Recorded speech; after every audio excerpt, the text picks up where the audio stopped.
Mark in this past season has had some really important things happen to him. He killed the Immortal, he just killed the dragon. But that's not all, folks. 90% of Mark's life was flipped upside down when his own father betrayed him, called Mark's mom a pet, and beat his own son to a bloody pulp. I guess Mark isn't really invincible.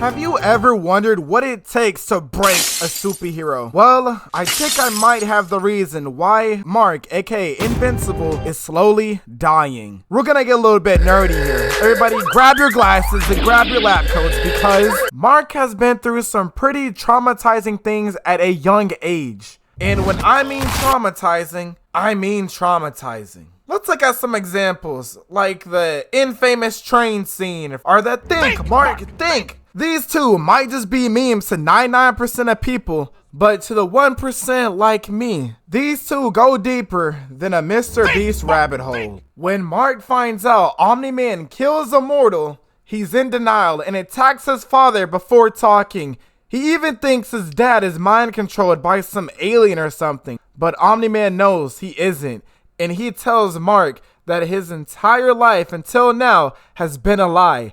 Omni-Man has not come to Earth to protect it, but to conquer it for his Viltrumite heritage and empire. He calls Debbie, his wife, a pet, and betrays his son's trust. Mark promises he won't give in to his Viltrumite ways, and he snaps, punching his father, but he's swatted away into downtown Chicago. Innocent people get killed by him smashing into the floor.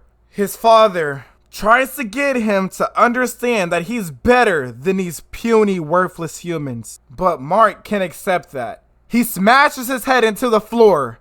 Into the subway, he grabs Mark by the skull. The train is coming.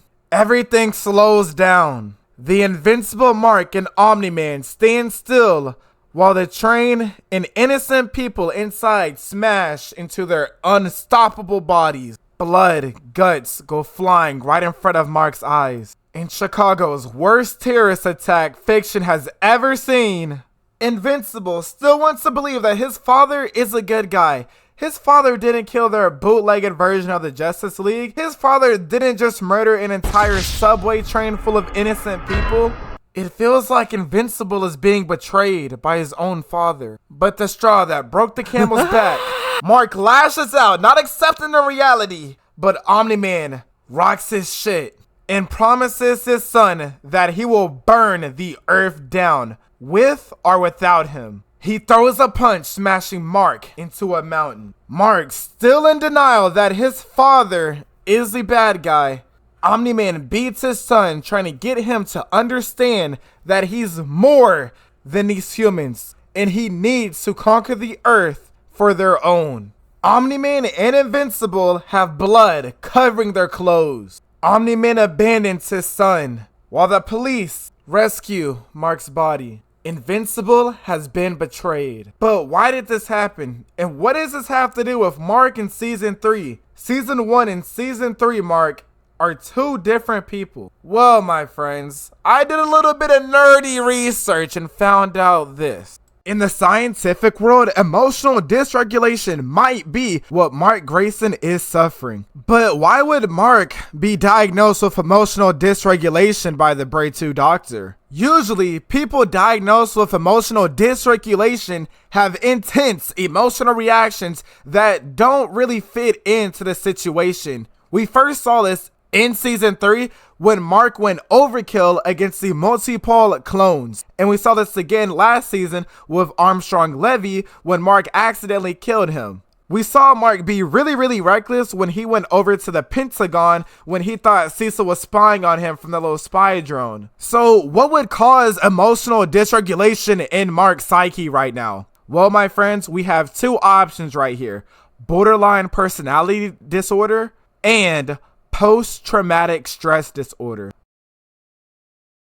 Imagine if your life until now was a lie. The damage has already been done. And do you know what this damage is, ladies and gentlemen of the video? This is Betrayal Trauma Theory, developed by Jennifer Fried.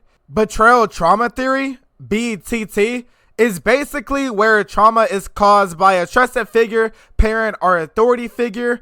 And we see this with Omni-Man literally beating Mark to a bloody pulp, mate. Beating to a bloody pulp, mate. So what does this have to do with Mark and his emotional dysregulation? Damn, bro, let me cook. This betrayal is gonna disrupt the victim's emotional senses, like their spidey senses. There's gonna be intense feelings of guilt, sadness, and helplessness, bro. And of course, on the flip side, a sense of responsibility, and you feel like you have to do the right thing. But that goes back to the save the world or be the good guy dilemma. With Mark being a superhero and going with his betrayal, his BTT with Omni-Man, he has a warped and almost shattered worldview. But we see Mark struggle with his identity. Victims that go through this type of betrayal trauma usually suffer from identity crises. He asks Eve, "Do you think I'm a good person?" And this is him coping with his events that happened years ago. The long-term effects of the betrayal trauma are going to be, let me look at my handy dandy doctor's clip note, chronic distrust in relationships, insecurity and emotional numbness, and signs of PTSD, and guess what, ladies and gentlemen, emotional dysregulation. Going forward with Invincible Season 3 and the future seasons, Mark is going to have to learn to control his emotions. But speaking of the future, time travel in Invincible and the way it works in this universe, basically any action that leads to the same ending. Remember back in episode 5 when the Immortal took over the world and led the whole world into work camps and shit? And then Mark asked the time traveling twins, "Where do I put my clothes?" And the future Mark eventually took those clothes. But after that episode, Mark asks where are his date outfit clothes at, and then the time traveler twin suggested that he can go back in time and get the Mark that has his date clothes so he can take those date back clothes and go back. Oh my gosh, it just comes full circle. Since we know that the time traveler in Invincible, all the points go to the same ending, we have to look at the time traveler earlier throughout the show and see what this is gonna mean for Mark, especially with this betrayal trauma theory inside of his system. We know that BTT is gonna make him more distrustful of others and is gonna make him more independent.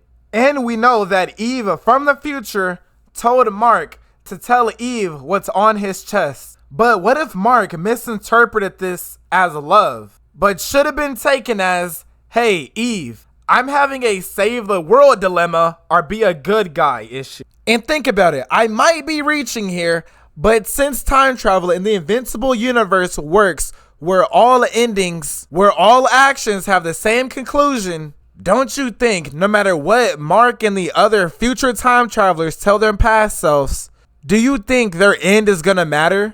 Do you think their advice is gonna change the course of time? But hey, that's just a theory. And